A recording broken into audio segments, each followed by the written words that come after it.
데살로니가전서 5장 14절로 15절 말씀. 데살로니가전서 5장 14절로 15절입니다.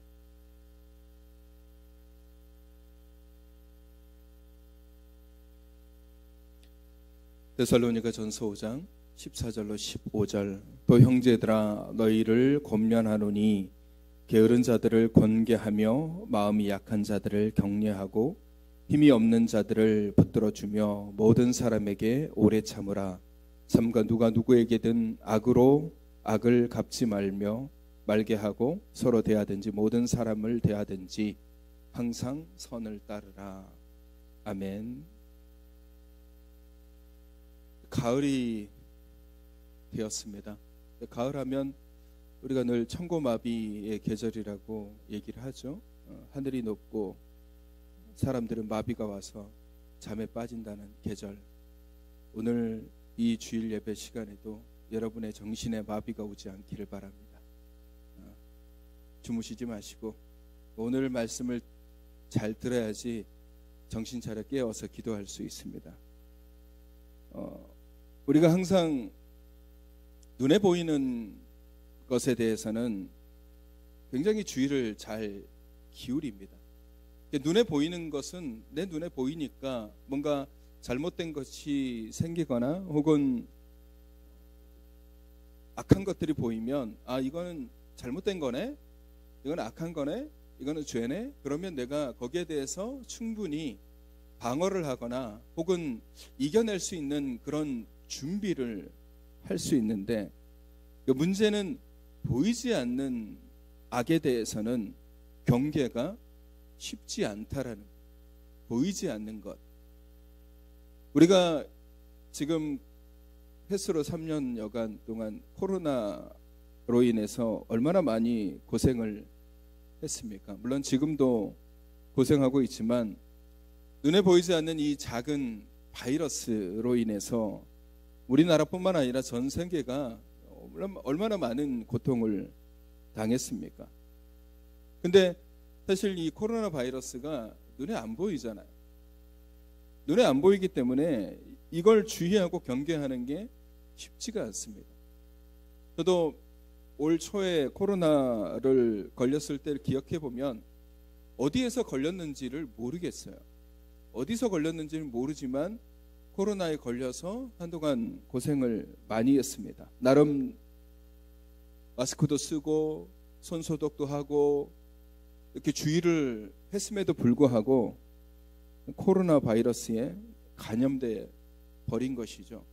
여러분 생각해 보면은요, 뭐 음란이라든지 음란함이라든지 혹은 뭐 나를 향해서 오는 강도, 뭐 혹은 내가 하는 뭐 도적질, 뭐 거짓말, 살인, 이런 악에 대해서는요, 우리가 이건 악한 거야 라는 것을 알고 있기 때문에, 내가 거기를 인지하기 때문에 내가 그렇게 살아가지 말아야지, 내가 누군가에게 거짓말을 하지 말아야지, 내가 누군가를 때리지 말아야지, 내가 누군가를 해치지 말아야지 라는 자기 자신에 대한 방어 혹은 나름의 주의를 할 수 있는데, 가만히 우리 안에 들어오는 악에 대해서는 우리가 감당하지 못할 때가 훨씬 더 많고, 그 악함에 의해서 정말로 많은 그리스도인들이 무너진다라는 것.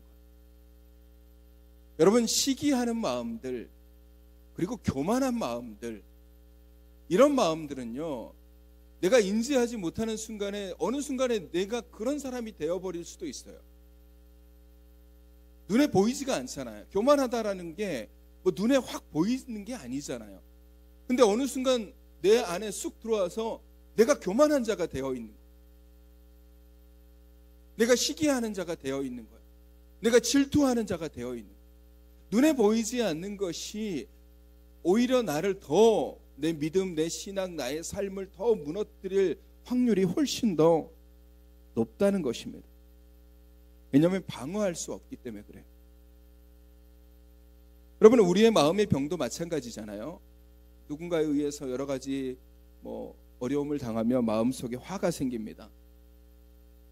근데 이 화라는 게 나도 모르는 사이에 내 안에 쌓여요. 그래서 한국인의 대표적인 병 중에 하나가 화병이라고 그러잖아요. 근데 이 화병 같은 경우가 외형적으로는 뭐 전혀 티가 나지 않아요. 근데 나도 모르는 사이에 뭐 아는 사람으로 인해서 상처받고 모르는 사람으로 인해서 핍박받고 이러다 보면 내 안에 막 분노가 쌓이고 화가 쌓이고 그러다 보면 이 안에 화가 잔뜩 들어가게 돼 있는 거예요. 그게 화병이 되는 거죠. 외부적으로 오는 상처들은 내가 어느 정도 방어를 할 수 있는데 보이지 않게 침투해서 들어오는 그런 악한 것에 대해서는 우리가 방어하기가 정말 쉽지 않습니다. 그래서 외형적으로 오는 상처에 사람들이 넘어지기보다는 보이지 않게 우리 안에 들어오는 걸로 인해서 넘어지는 경우가 훨씬 더 많다라는 사실입니다. 오늘 그래서 그 중에 하나인 게으름에 대해서 이야기를 해볼까 하는 것입니다. 게으름.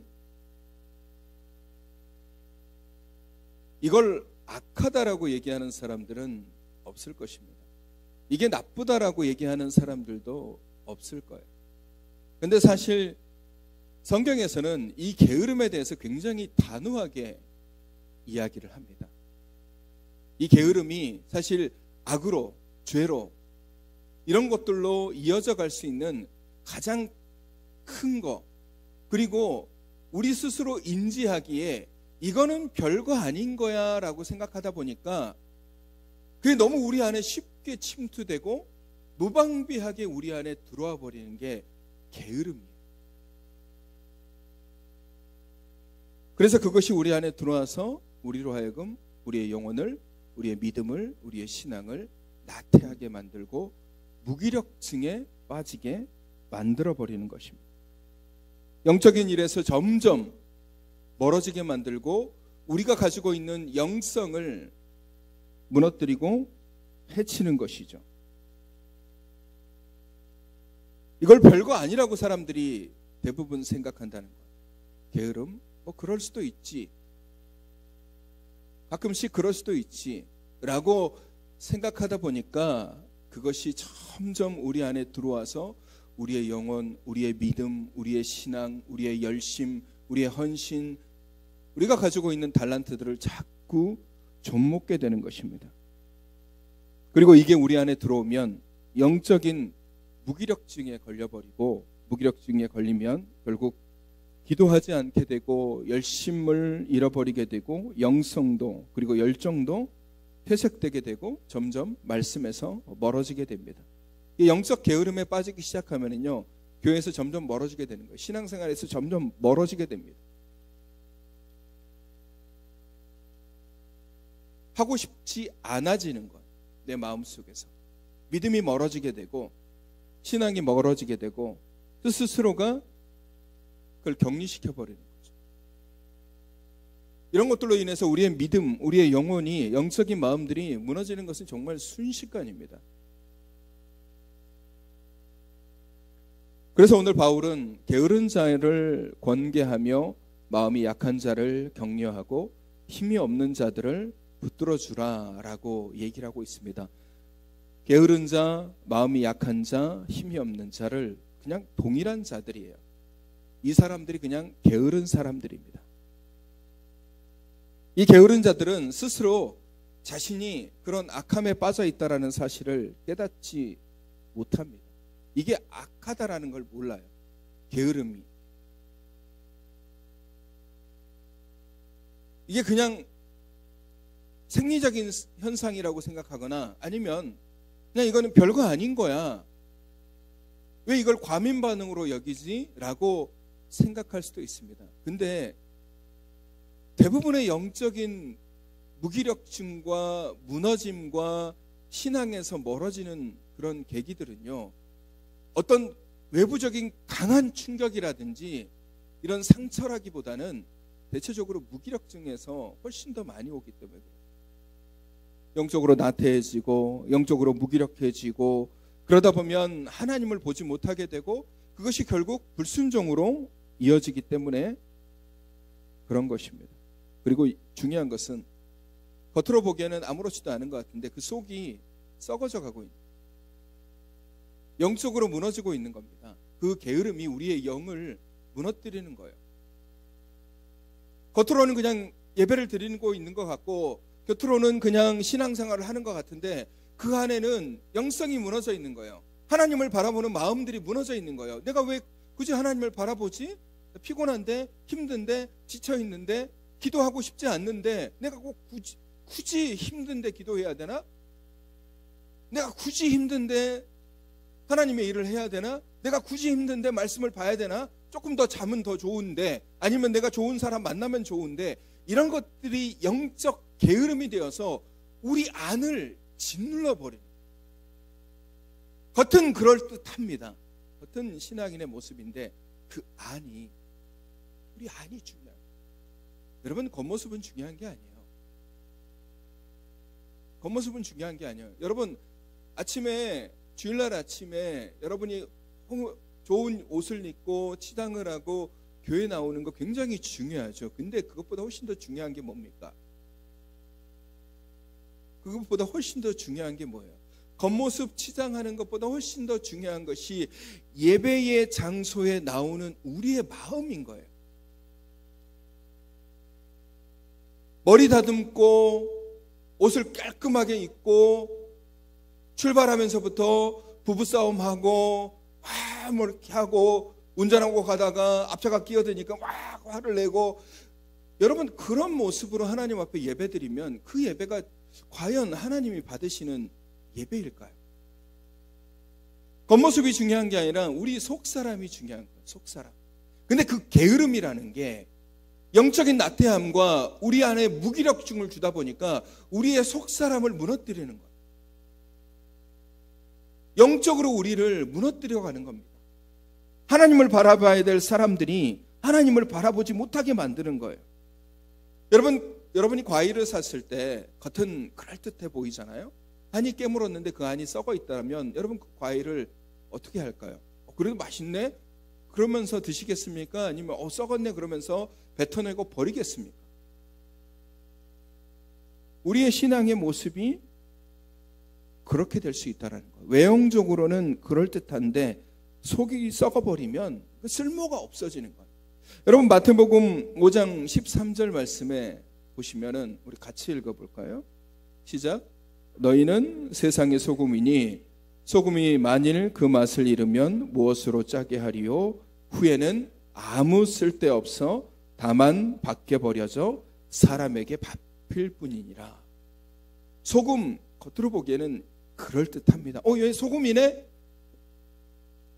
근데 맛을 봤더니 이 소금이 맛을 잃어버려서 짠맛이 없는 거예요. 그러면 이 소금은 쓸모가 없는 거예요. 이 소금으로서의 가치가 없는 거예요. 겉은 그럴듯한 소금의 모양이지만 그 안은 소금으로서의 역할을 전혀 못한다면 이건 아무런 의미가 없는 거죠. 우리의 신앙이 그런 모습으로 가져갈 수 있다는 거예요. 겉은 신앙인의 모습인데 그 안이 썩어 있다라면, 그 안이 무너져 있다라면, 그 안이 영적으로 충만되어 있지 않다라면 그게 어떻게 되겠습니까? 그런 것들을 만들어가는 것이 바로 게으름이에요. 근데 우리는 이 게으름에 대해서 그다지 크게 중요하게 생각하지 않아요. 중요하게 생각하지 않는다라는 것은 그것에 대해서 경계심도 굉장히 약하다라는 거예요. 여러분, 만일 코로나라는 이 바이러스가 치사율이 굉장히 높았다면, 그래서 걸리는 사람의 숫자에 비해서 많은 사람들이 목숨을 잃는 이런 바이러스였다면 우리는 거기에 대해서 훨씬 더 경각심을 갖고 이걸 걸리지 않기 위해서 정말 더 노력할 겁니다. 마스크 쓰라고 그러면 마스크 쓰고, 소독하라고 그러면 소독하고, 집에서 나오지 말라고 그러면 나오지 말고 이렇게 할 거예요. 근데 코로나 바이러스가 예전에는 조금 더 독했지만 지금은 좀 그렇지 않잖아요. 그러니까 마스크도 대충 쓰고 소독도 이제 잘 안 하잖아요. 거리두기도 잘 안 하고. 왜? 경계심이 약해지거든요. 그걸 미약하다라고 생각하는 순간부터 사람들의 마음속에서 경계심이 사라지게 되는 거예요. 여러분, 게으름이 그런 거예요. 이건 별거 아닌 거야. 뭐 게을렀다고 해서 이게 우리의 삶에 혹은 우리의 신앙에 혹은 우리의 믿음에 크게 지장이 있겠어? 크게 문제가 되겠어? 크게 뭐 이걸로 인해서 내 삶이, 내 영혼이, 내 영성이 무너지겠어? 라고 생각하다 보니까 경계를 하지 않는 거예요. 경계하지 않는 그런 악한 것들은 우리 안에 들어와서 우리를 무너뜨리고 우리를 흔들어 놓는 거예요. 여러분, 게으름 뿐이겠습니까? 사실 잘 눈에 띄지 않는 뭐 미움이라든지 시기라든지 질투라든지 뭐 교만함이라든지 이런 것들도 사실은 비슷해요. 눈에 보이지 않으니까 경계심이 약해요. 나는 교만하지 않아. 스스로 그렇게 생각하는 거죠. 그렇게 얘기하시는 분들이 대부분 더 교만해요. 우리는 게으른 것에 대해서, 게으른 자, 게으르다라는 것에 대해서 그냥 단순히 일을 잘 하지 않고 뭐 느긋느긋하거나 아니면 뭐 잠을 자고 뭐 이런 것으로만 국한시키지만 성경은 게으름에 대해서 그렇게 바라보지 않습니다. 훨씬 더 이 게으름에 대해서 심각하게 바라보고 있어요. 그 잠언 말씀을 보시면 잠언 기자는 정말 여러 군데에서 이 게으름이라든지 이 게으른 자에 대해서 경고의 메시지를 얘기를 하고 있습니다. 잠언 6장 6절에 보면은 이 잠언 기자가 그렇게 얘기해요. 게으른 자여 개미에게 가서 그가 하는 것을 보고 지혜를 얻으라라고 얘기를 하죠. 그러니까 잠언은 특히 이 게으른 자들에 대해서 정말 많이 얘기를 하고 있어요. 이 사람들은 일하기를 싫어한다라고 얘기하죠. 잠언 21장 25절에 보면은 게으른 자의 욕망이 자기를 죽이나니 이는 자기의 손으로 일하기를 싫어함이라. 그리고 이 사람들은 잠을 좋아합니다. 26장 14절에 문짝이 돌적이를 따라서 도는 것 같이 게으른 자들은 침상에서 도느니라. 그러니까 게으른 자들은 그냥 침상에서 일어나지도 않고 거기서 이리 뒹굴 저리 뒹굴 저리 뒹굴 한다라는 거예요. 여러분, 제가 지금 이제 읽어드릴 이 성경 말씀에 대해서 영적으로 우리가 생각을 해봐야 되는 거예요. 게으른 자들은 변명을 잘합니다. 26장 13절에 게으른 자는 길에 사자가 있다, 거리에 사자가 있다, 이렇게 거짓말을 한다는 거예요. 그리고 시간과 에너지를 낭비하죠. 18장 9절 말씀에 자기의 일을 게을리하는 자는 폐기하는 자의 형제다. 그리고 자신을 지혜롭다고 믿지만 사실은 어리석은 자들이 게으른 자들이에요. 이 26장 16절에 게으른 자는 사리에 맞게 대답하는 사람 7보다 자기를 지혜롭다라고 여긴다. 그리고 게으른 자들은 이 여러 가지로 이 더딥니다. 12장 24절에 보면 부지런한 자의 손은 사람을 다스리게 되어도 게으른 자는 불임을 받느니라. 20장 4절에 게으른 자는 가을에 밭 갈지 아니하나니 그러므로 거둘 때에는 구걸할지라도 얻지 못하리라. 13장 4절에 게으른 자는 마음으로 원하여도 얻지 못하나 부지런한 자의 마음은 풍족함을 얻으리라. 이걸 보시면은요, 게으른 자에 대한 이야기를 할 때 이 단순하게 이 게으름이 그냥 잠을 자거나 이런 것에 끝나지 않고 그의 삶의 전반적인 영향력을 끼치며 거기에 더 나아가서 영적으로도 굉장히 큰 영향력을 끼치고 있음을 잠언 기자는 얘기를 하고 있는 거예요. 그만큼 이 게으름이라는 것이 우리 안에 들어왔을 때 우리의 삶뿐만 아니라 영적인 것들을 얼마나 많이 흐트러 놓는지에 대해서 강조하고 있는 것입니다. 여러분, 그리스도인들은 사실 게으를 틈이 없어야지 정상입니다. 왜냐하면 우리는 늘 하나님의 은혜 안에서 그 은혜를 누리며 또 우리의 삶 속에서 열매를 맺기 위해서 정말 부지런히 살아가야 되기 때문에 그런 거예요. 게으를 틈이 없이 하나님이 내게 맡겨주신 일들을 위해서 헌신하고 노력해야 되는 거예요. 끊임없이 기도해야 되고 끊임없이 관심을 가져줘야 되는 게 그리스도인들이에요. 게으를 시간이 어디 있겠습니까? 우리의 기도가 필요한 사람들이 얼마나 많습니까? 우리의 사랑이 필요한 사람이 얼마나 많고 우리의 관심이 필요한 사람들이 얼마나 많습니까? 지금 우리 교회만 따져보시면은요, 우리가 기도해야 될 그 분들이 얼마나 많이 있습니까? 연로하신 분도 계시고 질병 속에 있는 분도 계시고 신앙의 흔들거림을 가진 분도 계시고 관심이 필요한 분도 계시고 우리 주일학교 아이들을 위해서, 우리 중고등부 학생들을 위해서, 우리 청년들을 위해서, 또 여러 우리 안에 정말 관심을 가져야 될 영혼들이 얼마나 많습니까? 그들 한 사람 한 사람 놓고 기도하기도 바쁜 거예요. 엄밀히 따지면 그리스도인들은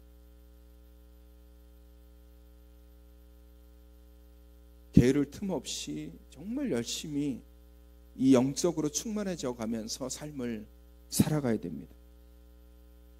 고린도전서 15장 58절 말씀에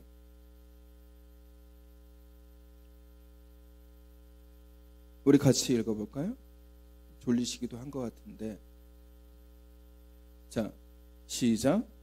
그러므로 내 사랑하는 형제들아, 견실하며 흔들리지 말고 항상 주의 일에 더욱 힘쓰린 자들이 되라. 이는 너희의 수고가 주 안에서 헛되지 않은 줄 알미라.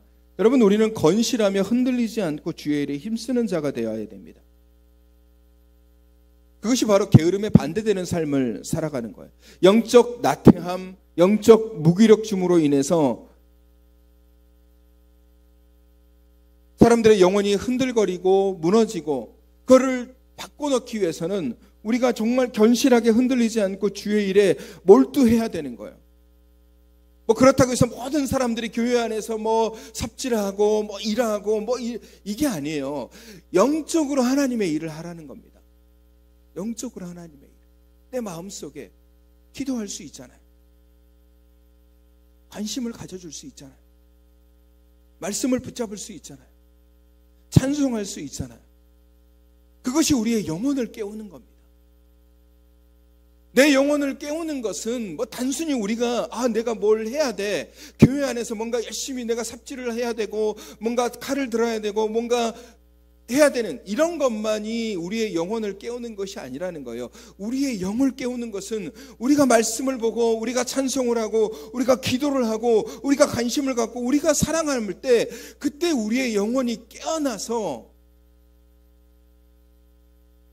우리의 영혼이 힘을 쓰는 겁니다. 우리는 그런 삶을 살아가야 돼요. 우리가 나태해질 때가 있습니다. 영적으로 무기력증에 빠질 때가 있어요. 다 지금의 시기가 그래요. 지금의 시기가 그래요. 설교 시간이 한 어느 정도 지나면 우리 안에 마비가 오기 시작하는 거예요. 정신적으로 마비가 오죠. 그러면서 이럴 때 가장 좋아하는 말씀이 뭐냐면요, 잠언 6장 10절 말씀. 자, 잠언 6장 10절 말씀 같이 읽어볼까요? 시작. 좀 더 자자, 좀 더 졸자, 손을 모으고 좀 더 누워있자 하면 내 빈궁이 강도같이 오며 내 곰핍이 군사같이 이르리라. 이때 우리 마음이 그런 마음이 돼요. 좀 더 잘까? 좀 더 졸까? 좀 더 두 손을 모으고 주님께서 사랑하는 자에게 잠도 주신다고 그러는데 하나님 사랑하시면 저에게 잠을, 이때 깨어나야 돼요. 여러분 한 번 쉬면 두 번 쉬고 싶어지고, 한 번 자면 두 번 자고 싶어지고, 날씨가 추울 때 따뜻한 전기장판 위에 누워서 귤 까먹으면 더 이상 일어나고 싶지 않는 그런 마음들을 갖게 되는 거예요. 그게 영적으로 일어나면은 그게 영적 게으름이고 무기력증이고 나태함이 되는 거예요. 안 일어나려고 합니다. 그 잠에 빠져버리는 거예요. 한번 무기력증에 빠지기 시작하면요, 그 무기력증을 헤쳐나가기가 굉장히 힘들어요. 그 마음속으로 그러는 거죠. 한번 쉬니까 좋네? 자니까 좋네?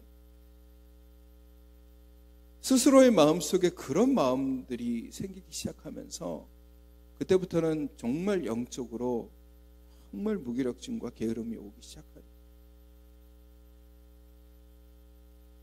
우리의 영이 결국 잠에 빠져버립니다.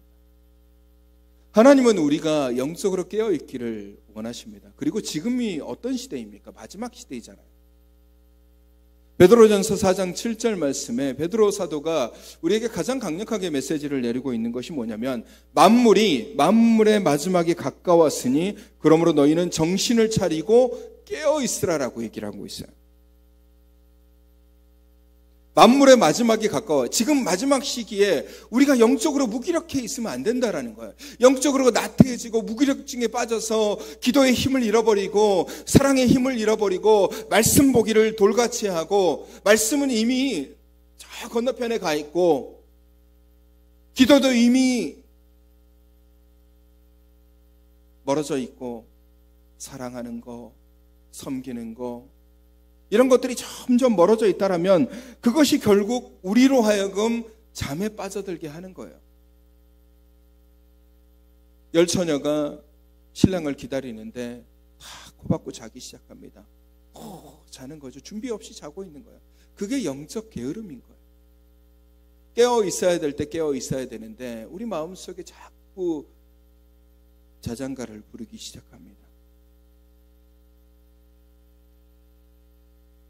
크리스천 투데이라는 신문이 있습니다. 그 신문이 영상 매체로서 이렇게 유튜브에 올라와 있는 영상이 하나 있는데, 제가 그 크리스천 투데이에서 대담을 가져서 어떤 분을 초청을 해서 코로나 시국의 교회의 성도들의 모습들에 대해서 이렇게 설문조사를 하고 그것에 대해서 얘기를 한 거를 영상을 봤는데, 거기에서 그런 얘기를 해요. 코로나 이후에 교회를 나가지 않는 인원이 전체 교인 수의 42%에 달한다라고 합니다.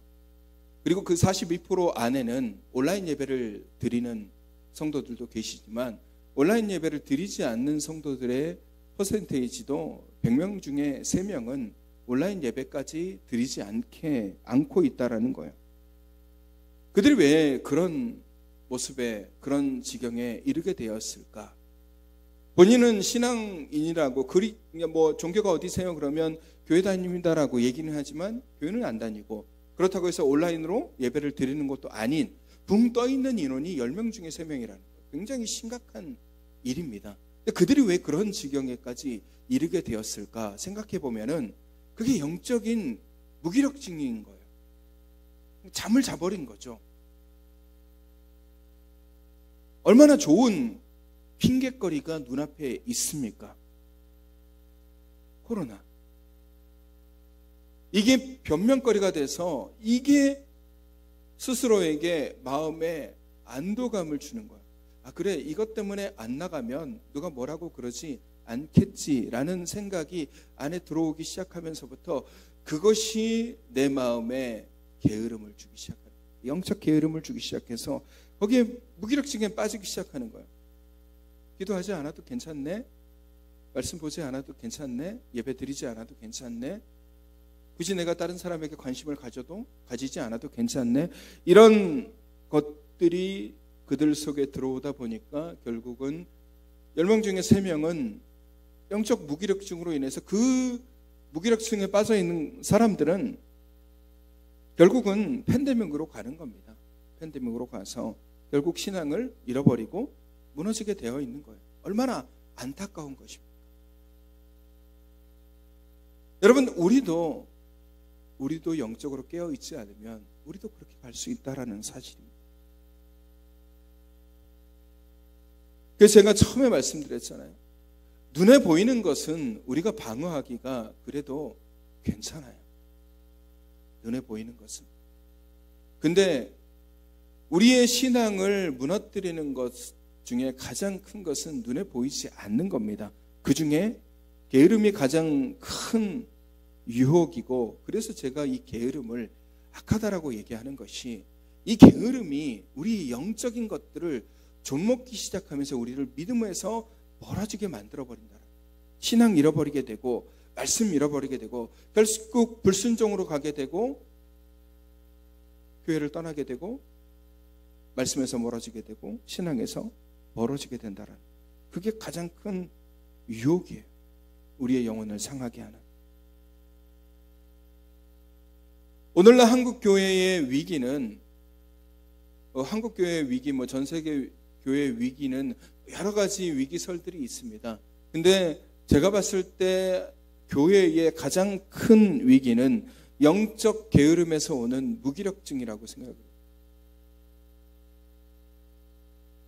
교회 안에서 여러 가지 상처도 있고 아픔도 겪지만 그런 것들이 교회를 무너뜨리는 것이 아니라 교회 안에 있는 예배를 드리고 있는 사람들, 신앙을 가지고 있는 사람들의 영적인 게으름이 들어오기 시작하면서 기도하지 않는 자들이 늘어나고 말씀을 보지 않는 사람들이 늘어나고 사랑하지 않는 자들이 늘어나고 그냥 겉모습만 그리스도인의 모습으로 살아가는 사람들이 많아지면 그것이 바로 교회의 위기가 되고 우리 이 나라 이민족 하나님의 교회가 무너지는 그런 가장 큰 걸림돌이 되는 것입니다. 근데 중요한 것은 본인의 상태를 본인이 잘 알아야 돼요. 내가 영적인 게으름에 빠져 있는지, 내가 정말 무기력증에 빠져 있는지, 내가 영적으로 나태해지고 있지는 않는지, 내 마음속으로 좀 더 자자, 좀 더 졸자, 좀 더 쉬자, 좀 더 평안하자, 좀 더 그냥 내가 하고 싶은 대로 하자, 이런 마음들이 내 안에 있지는 않는지, 그것들이 결국 우리를 이끄는 것은 게으름이고 그 게으름의 끝은 결국 우리의 신앙의 무기력함이에요. 그 신앙이 힘을 잃어버리는 거죠. 영적으로 어떤 영향력도 내 삶에서 발현되지 않는 거예요. 교회 다닌다고 그러는데 열매가 없는 거죠. 왜? 영적으로 무뎌지다 보니까 영향력을 발휘하지 못하는 거예요. 기도하지 않는 사람에게서 어떤 영향력이 있으며 말씀 보지 않는 사람에게서 어떤 힘이 있으며 사랑하지 않는 사람에게서 어떤 그리스도의 영광이 나타나겠습니까? 그게 결국 영적인 게으름이 우리 안에 들어왔을 때 우리가 그런 모습으로 보여질 수밖에 없는 겁니다. 그래서 오늘 사도 바울은 그런 사람을 권면하라고 얘기하는 거예요. 권면. 왜? 우리 주변에 영적인 게으름과 나태함에 빠져 계시는 분들이 있을 수도 있어요. 있겠죠. 그런 분들이 보이거든 깨워주셔야죠. 여러분 깨울 때 어떻게 합니까? 여러분 집안에서 일어나야 되는데 안 일어나는 사람 발견하면 어떻게 해요? 내 아이가 안 일어나 지각하게 생겼어. 그러면 어떻게 해야 돼요? 잘 자라. 토닥토닥 해줄 거예요? 아니잖아요. 엉덩이를 때려야죠. 아니면 소리를 지르거나 일어나! 그래도 안 일어나면 계속해서 얘기해야 돼요. 이게 권면이에요. 오늘 사도 바울이 얘기하잖아요. 게으른 자를 권계하고 마음이 약한 자를 격려하고 힘이 없는 자를 붙들어주라. 이게 우리 그리스도인들이 해야 되는 일이에요. 영적으로 게으름이 보이고 영적으로 나태함이 보이고 영적으로 무기력증에 빠져있는 사람들을 보이면 권면하세요. 같이 기도했으면 좋겠습니다. 같이 말씀을 좀 읽었으면 좋겠습니다.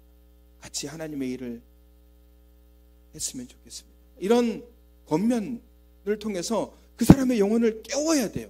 잠자는 영혼들을 깨워야 됩니다. 박수. 일어나십시오. 이렇게 해야죠. 그래, 내가 자고 있었구나. 내가 졸고 있었네. 내 마음속에 졸음이 쏟아지고 있었구나. 하나님을 붙잡아야 되는데, 기도해야 되는데, 지금 당장 위기 상황이 있고 지금 당장 어려운 상황이 있는데 내가 왜 기도하지 않았을까? 화들짝 놀라서 깨워서 기도하게끔 만들어야 돼요. 여러분 예수님도 겟세마네 동산에서 기도하실 때 본인만 기도하지 않으셨어요. 본인 막 기도하다가 제자들이 잠자고 있을 때 와서 깨우시잖아요. 얘들아 왜 자고 있느냐? 나랑 같이 좀 기도 좀 하자. 또 예수님 혼자 가서 막 기도하고 계실 때 또 제자들 자고 있잖아요. 또 깨우셨어요. 제자들 어떻게 했어요? 잘 자고 있는데 왜 깨우시는 거야? 깨워야 되는 거예요. 깨워야 되는 거예요. 그냥 예수님 혼자 기도하셔도 돼요. 예수님의 영성이 없습니까? 예수님의 능력이 없습니까? 그냥 혼자서 겟세마네 동산에서 하나님을 붙잡고 기도해도 돼요. 근데 굳이 잠자고 있는 제자들을 깨워서 같이 기도하게 하시는 이유가 뭐겠습니까? 그들로 하여금 영적 게으름에 빠지지 않게 하기 위해서 그러는 거예요. 그들이 깨어나서 하나님 앞에 더 헌신하고 하나님을 위해서 헌신하고 사역할 수 있도록 그들의 영혼을 깨워주는 겁니다. 그게 권면이에요. 여러분 지금이 마지막 시대예요. 우리는 정신 차려서 깨어나야 됩니다. 영적으로 잠들어 버리려고 하면 안 돼요. 내 안에서 자꾸 우리는 이 시대의 사람들이 목소리 높여 얘기하는 게 그거예요. 좀 더 자자, 좀 더 쉬자, 좀 더 졸자. 자꾸 이런 얘기들을 합니다. 왜 그렇게 교회에 헌신하고, 왜 그렇게 기도하고, 왜 이렇게 말씀만 보고 있느냐? 그냥 네 삶을 살아라, 뭐 즐거운 데로 가고 좋은 데로 가고 막 그렇게 해라 라고 우리에게 자꾸 그렇게 얘기해요. 왜? 그런 얘기들이 우리로 하여금 어떻게 만들어 놓냐면요, 영적으로 게으르게 만들어가는 거예요. 제가 그랬죠. 눈에 보이는 것은 우리가 경계하기 쉬운 거예요. 왜? 눈에 보이니까요. 차가 다가오네? 그럼 내가 피해야지. 피할 수 있잖아요. 근데 눈에 보이지 않게 다가오는 그런 것은 피할 수가 없어요. 여러분, 옆에 사람이 냄새나는 방귀 끼면 피할 수 있습니까? 못 피하잖아요. 맡아야 돼요. 왜? 나도 모르는 순간에 꼈는데 내가 어떻게 알아요? 냄새 났는지. 모르는 거예요. 게으름이 그런 겁니다. 게으름이 그런 거예요. 눈에 보이게끔 나를 받기 위해서 다가오는 차가 아니에요. 그런 차는 내가 피하면 되죠. 이쪽으로 오네? 이쪽으로 피해야지. 근데 게으름은 그런 게 아니에요. 안 보인단 말이에요. 안 보이게 내 영혼을 무너뜨립니다. 안 보이게 내 삶을 무너뜨리는 거예요. 그래서 우리가 정신 차려야 되는 거예요. 깨어나야 되는 거예요. 영적으로 무기력증에 빠지지 않도록 진단하는 방법은 나를 보시면 돼요. 스스로를. 진단하는 방법은 굉장히 간단해요. 야, 내가 전에는 말씀을 읽었는데 지금은 안 읽었네? 내가 전에는 나름 기도했는데 지금은 기도 안 하네? 내가 전에는 교회 안에서 뭔가 했는데 지금은 안 하네? 그럼 뭘까요? 게으름이에요. 전에는 내가 열심을 가졌는데 지금은 안 하네? 게으름이에요. 우리가 해야 되는 그런 역할들을 우리는 반드시 해야지 우리의 영혼이 깨어나고 우리의 삶이, 우리의 믿음이 아름다운 열매를 맺게 되는 것입니다. 사랑하는 성도 여러분, 영적 게으름에 빠지지 않도록 정신 차려 깨어 기도하라. 마지막 때가 가까웠다라고 말씀하고 있습니다. 깨어 기도하여 잠들지 않고, 우리의 영혼이 잠들지 않도록 날마다 깨어서 하나님을 붙잡고, 또 우리 주변에 잠들어 있는 그런 지체들이 있다면 손뼉 쳐서 깨우시든지 소리 질러 깨우시든지 권면해서 깨워서 영적으로 나태해지지 않도록 항상 같이 기도하고 항상 같이 하나님의 일을 또 열매를 맺는 그런 우리 옹정교회, 잠들지 않고 깨어 하나님의 일을 감당하는 믿음의 교회가 되기를 주님의 이름으로 축원합니다. 이 시간 우리 찬양 하나 할까요? 은혜, 내가 누려왔던 모든 것들이.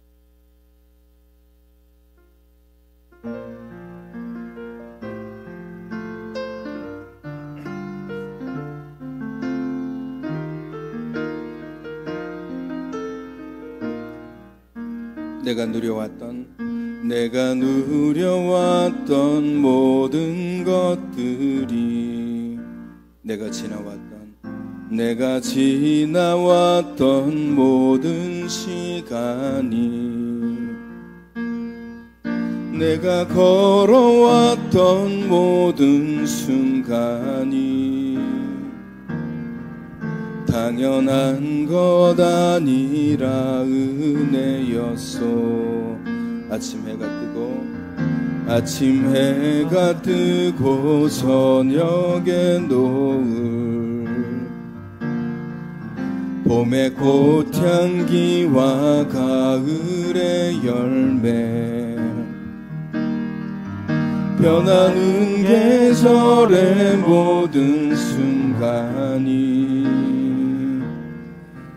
당연한 것 아니라 은혜였어. 모든 것이 은혜, 모든 것이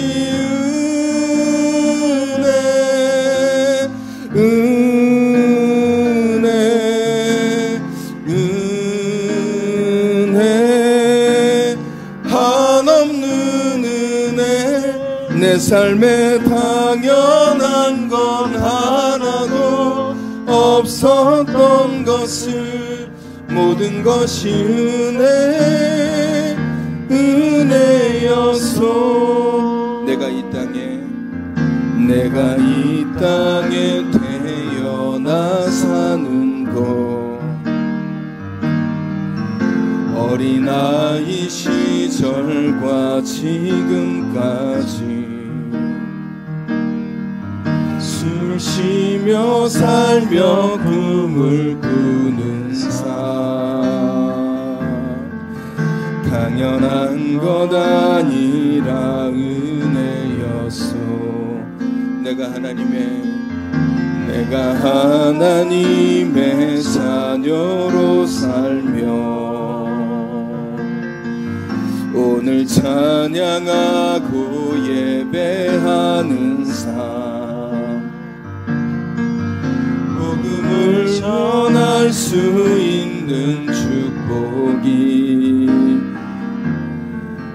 당연한 것 아니라 은혜였어. 모든 것이 은혜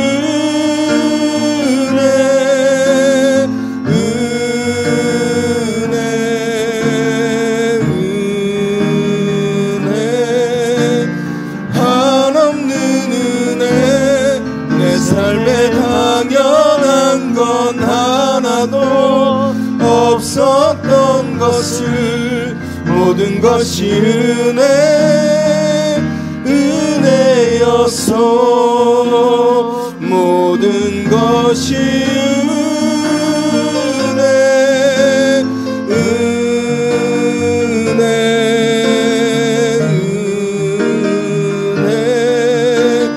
한없는 은혜 내 삶에 당연한 건 하나도 없었던 것을 모든 것이